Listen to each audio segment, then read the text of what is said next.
আজকের বলতে চলেছি শিবলিঙ্গের মাথায় আর তুলসী গাছের মাথায় যে বৈশাখ মাসে ঝাড়া দেওয়া হয়, সেই ঝাড়ায় জল দিলে কি ফল লাভ হয় বা কি হয়, সেই বিষয়টাই আজকে তুলে ধরছি। একজন বণিক ছিল, সে খুবই কঠিন স্বভাবের মানুষ।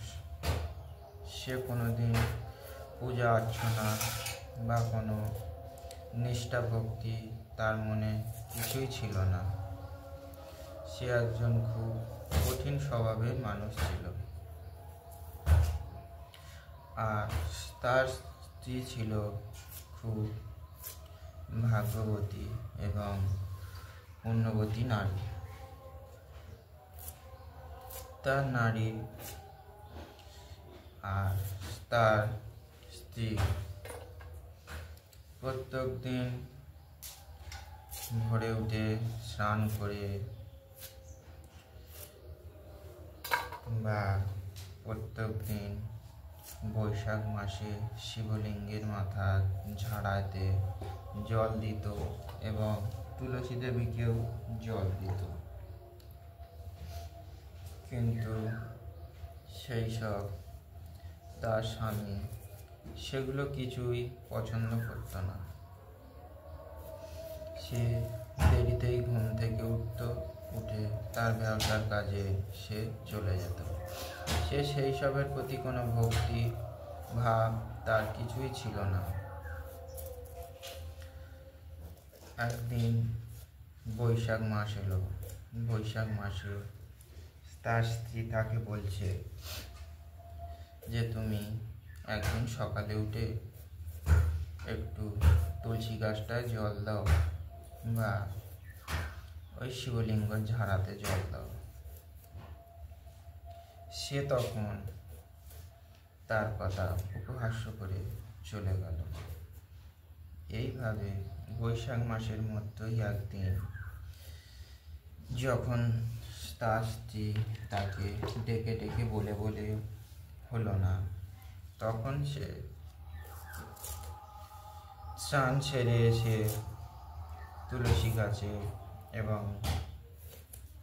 শিবলিঙ্গের মাথায় জল ঢেলে এসে তার কাছে তার কানের ধারে বসে সে হরিনাম করতে থাকলো, করতাল বাজাতে থাকলো।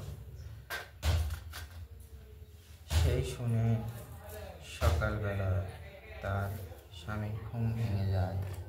ঘুম ভেঙে যাওয়ার পর রেগে মেগে তার স্বামী বলল, সকালে যখন ঘুমই ভেঙে গেল তাহলে স্নানটাও সেরে আসি বলে সে স্নান করতে গেল।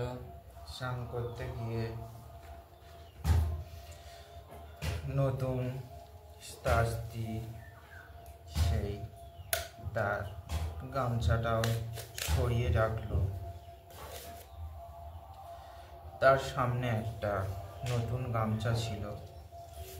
নতুন গামছাতে আর স্নান করার পর মুছলে তো আর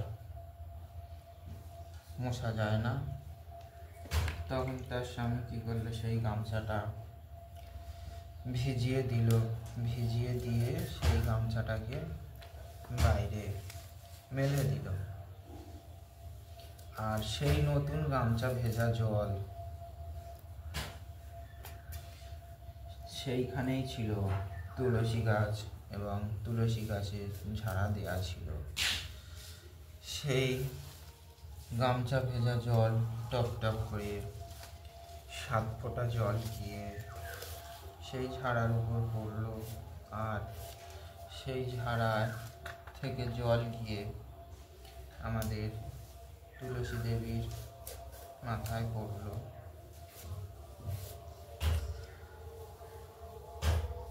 এইভাবে তার তুলসী গাছের ঝাড়ায় জল দেয়া পড়লো তার অজান্তে, সে নিজেও জানল না। সেইভাবে সেই দিন সকালবেলায় সে সে স্নান সেরে তার ব্যবসার কাজে সে যেতে লাগলো। আর বৈশাখ মাস ছিল কিনা তার কারণে সে হঠাৎ ঝড়েতে গাছের ডাল ভেঙে তার শরীরের উপর পড়লো, পড়ে সে ব্যক্তি মারা গেল। মারা যাওয়ার পর যমদূত এলো তাকে নিয়ে যেতে। যমদূত তাকে নিয়ে গেল, নিয়ে গিয়ে সেখানে পাপ পুণ্যের হিসাব দেখতে বলল চিত্রগুপ্তকে। আর বিচিত্রগুপ্তকে বলল এর কতটা পাপ আছে, কতটা পুণ্য আছে দেখো। তখন চিত্রগুপ্ত বলল এর কোনো পুণ্য নেই, এর সবই যা আছে কিনা পাপে ভরা। বিচিত্রগুপ্ত খাতা দেখে বলল না প্রভু, এর পুণ্য আছে। তারপরে যমরাজ জিজ্ঞেস করলো কি পুণ্য আছে? তখন বলল বৈশাখ মাসে এর তুলসীর ঝাড়াতে 7 ফোঁটা জল দিয়েছে, তাই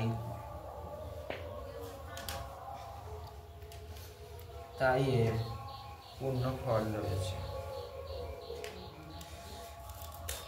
তখন বলল তাকে তুমি আগে পুণ্য ভোগ করবে নাকি তোমার কষ্ট ভোগ করবে বলো। তখন বলল সে তো সেই স্বভাবের মানুষ ছিল। তখন সে বলল আগে তো আমি পুণ্যটাই ভোগ করি, তারপরে দেখা যাবে বলে তাকে নিয়ে চলে গেল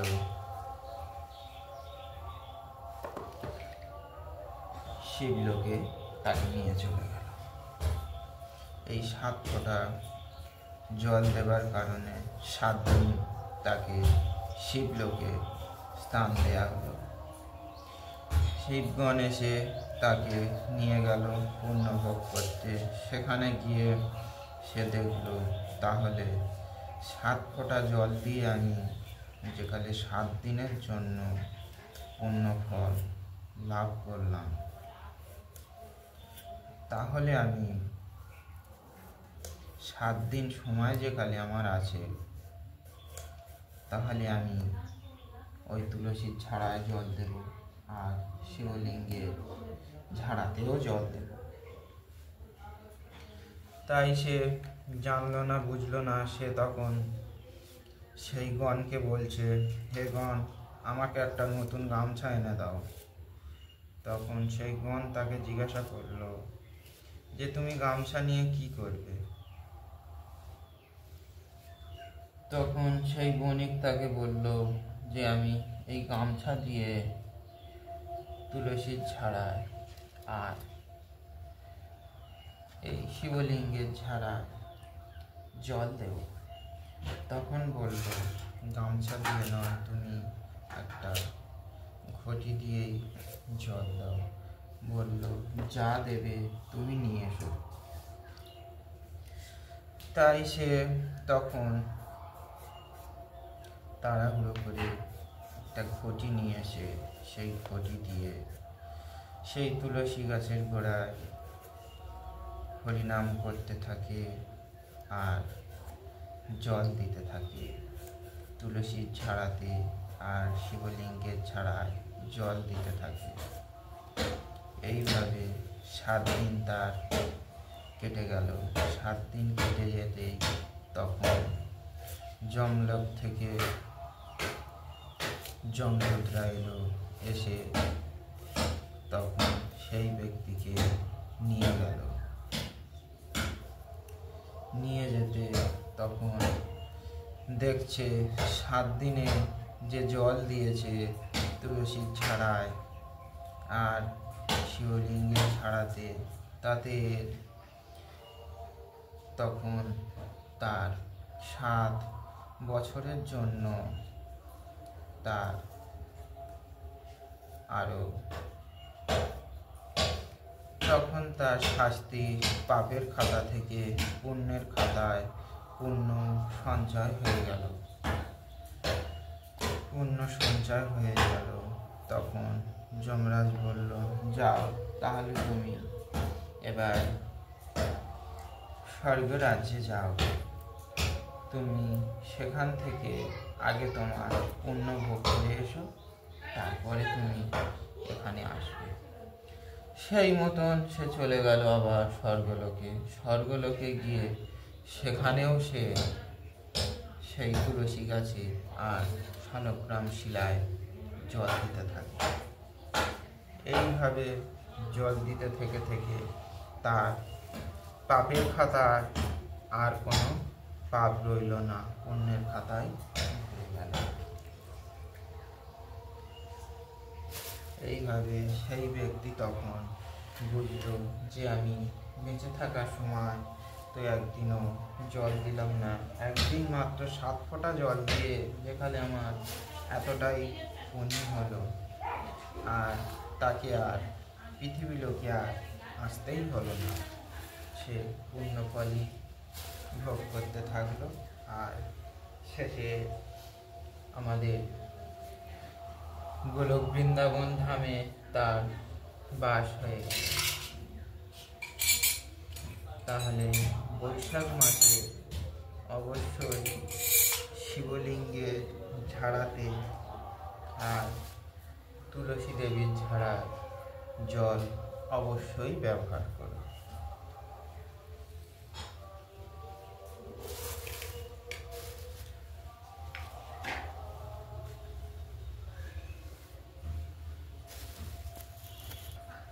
তো আজকেও সোমবার, আজকে পূজার দিন। ভক্ত মহারাজ আমাদের একটা সুন্দর গল্প বা একটা কাহিনী শোনালো। আপনাদের যদি ভালো লেগে থাকে আমাদের লাইক করুন, ফলো করুন, শেয়ার করবেন, সাবস্ক্রাইব করবেন, এবং স্ক্রিনে থাকা ফোন নাম্বার থাকে, যদি কোনো কিছু জিজ্ঞাসাবাদ থাকে তাহলে আপনারা জিজ্ঞাসা করতে পারেন। তো আজকে এই পর্যন্ত থাক, আবার পরের সপ্তাহে পরের সোমবার আবার একটা কোনো নতুন